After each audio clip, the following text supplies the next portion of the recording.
Angola, Africa's second largest oil producer, has posted rapid growth since the end of its civil war, but opposition parties and human rights groups have long accused the president there, Eduardo dos Santos, of doing too little to combat widespread poverty. Speaking in the capital Luanda after a three-day visit, the United Nations High Commissioner for Human Rights, Navi Pillay, praised the government for progress in rebuilding the country's infrastructure and clearing thousands of landmines.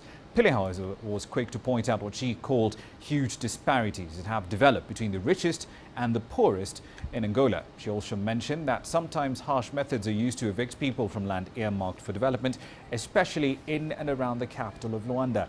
The UN officials said the president and cabinet ministers accepted the problems do remain and they seem genuinely committed to improving human rights in Angola.